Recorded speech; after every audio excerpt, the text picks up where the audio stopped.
Love Boise State Public Radio podcasts? They are free to enjoy, but not free to produce. If you can give, your support helps keep shows like Idaho Matters and Scandalize available to everyone. Donate now at boisestatepublicradio.org.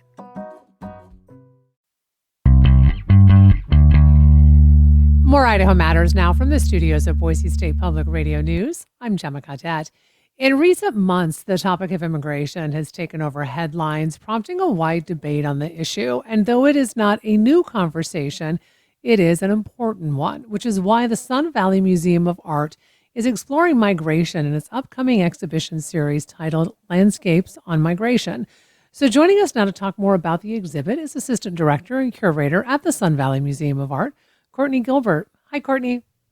Hi, Gemma. Thanks for having me. It's our pleasure. So, Courtney, can you start out by telling us a little bit about where this idea for this upcoming exhibition series came from? Sure.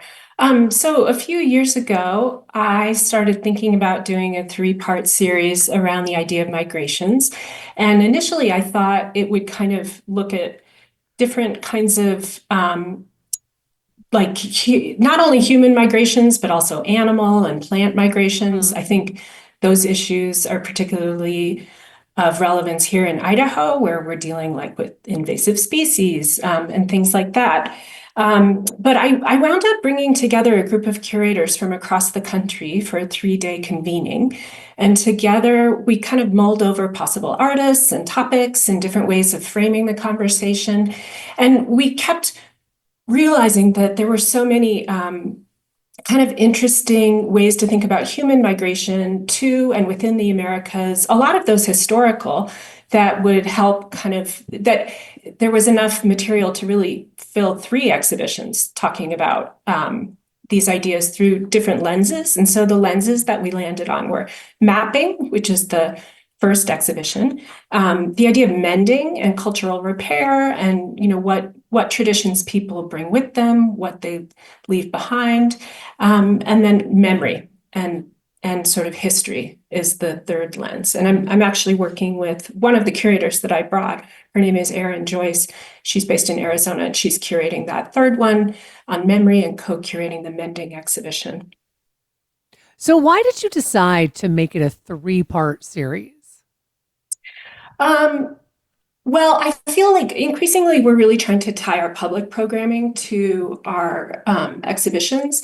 And by kind of spreading the conversation out over a series of exhibitions, it gives us an opportunity to bring in a lot of different voices rather than sort of jamming together a 3-month period of constant programming. So yeah, I'm looking forward to the opportunity to sort of expand the conversation.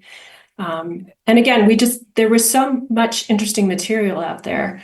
And I think about the Wood River Valley and the migrations that have happened here from the Shoshone-Bannock, who migrated through here seasonally as part of their way of life and to gather food and hunt and fish, to people who worked here in the mines in the late 19th century, to sheep herders, people coming from the Basque Country, to to the increasing Latinx migration here now and over the last 30 years. So the artists in the show won't get at all of those topics, but they will, I think, help us have conversations about our history locally too. Mm-hmm. So how do you think art, in a way, not just contributes to the conversation, but I think maybe opens up the conversation that is being had about immigration in particular in our country? Yeah. Well, I think that one of the things that artists invite us to do is to step out of our own set of fixed ways of looking at the world and help us, in the way that literature can too, really help us see the world through somebody else's eyes and sort of provide context. One of the projects I'm most excited about in this series is in the first exhibition with a Houston-based artist named Tiffany Chung. Her family came to the United States from Vietnam as refugees. She's done a lot of work about migrations, past and present, and inviting us to think about them in new ways. So for instance, she did a whole project about the Dust Bowl, of the 1930s, thinking about that as actually a refugee crisis, which I don't think a lot of people use that language around it. And for this project, she and I have been making some field trips to Boise, where we've met with resettled refugees who come from countries along the ancient Silk Road. And she's fascinated by the history of the spice trade, like 1,000 years ago, and the way that that trade continues today. And so she's doing a project that looks at the way that owners of restaurants and markets are working with a lot of the same spices, people who have migrated from countries along the Silk Road to Boise, and how they've brought those traditions with us. And so she's actually mapping their journeys, mapping the ancient Silk Road, making these beautiful embroideries of spice plants. And so, for Tiffany, the idea of talking about migration through food, I think everybody has food stories in their families and food traditions. And so she invites us all to think about what we've carried with us from our families over the years. I think that's so interesting, right? Because I think food does bring people together. But when you talk about the spices, I'm thinking to myself, I could probably open up my kitchen cabinet right now and I'm going to have spices that are not indigenous to the United States, right? Right, right. And maybe how, when we kind of take a step back, it's almost an interconnectedness we have when we kind of get down to the basics of things like spices in our cabinets. Or does that make sense? Yeah, totally. And that we're all using ingredients that our grandparents probably weren't using 200 years ago or didn't even know existed. But it's enriched, certainly enriched my experience of food to be able to have access to things that have come from other parts of the world. So I want to talk next about a really incredible award that the Sun Valley Museum of Art you just received. This is a really large grant, and it actually helped make this exhibition possible. So can you tell us about it? Sure. Yeah. So we have had the good fortune of being funded by grants from the National Endowment for the Arts a number of times over the last couple of decades. And we applied for support for sort of the whole series of exhibitions. And we were really grateful to receive a $25,000 grant that will go a long way to pay a lot of the artist fees. Each of the exhibitions includes newly commissioned projects like Tiffany's.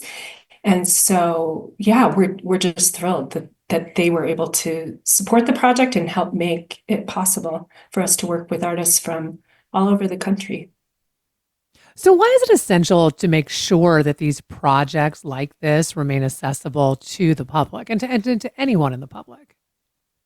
Yeah, well, I mean, I like to think of museums as being kind of one of the sort of public squares that we have. They should be places for people from all backgrounds and all interests to come together, to have conversations.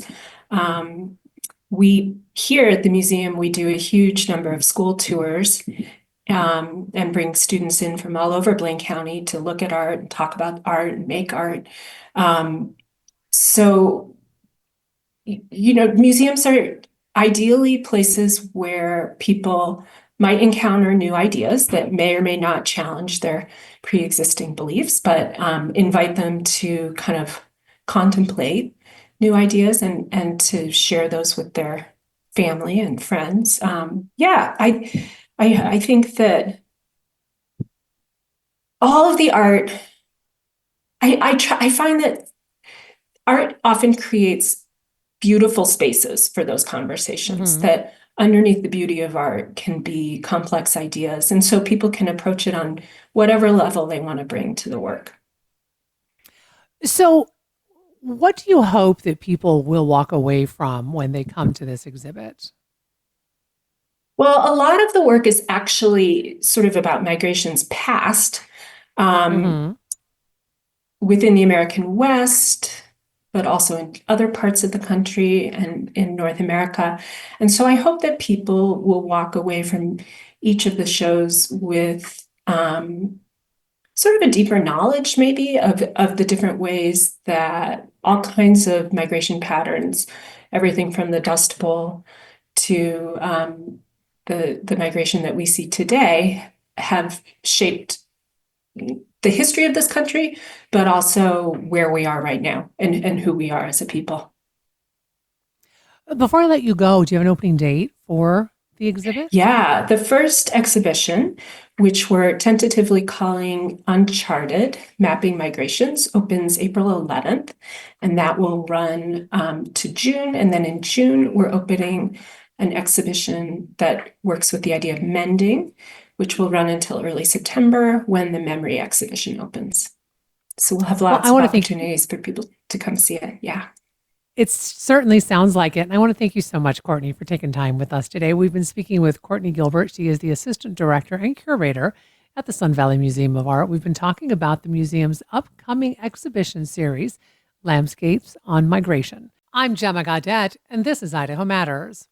If you like podcasts like this, explore more from the Boise State Public Radio podcast family. There you'll find a mix of daily news, Idaho Voices, and in-depth series on a wide range of topics. I'm talking wild horses, political scandals, sustainable ranching, and militia groups in a post-January 6th world. Wherever you get your podcasts, just search Boise State Public Radio to find what Idaho's NPR station has in store for you.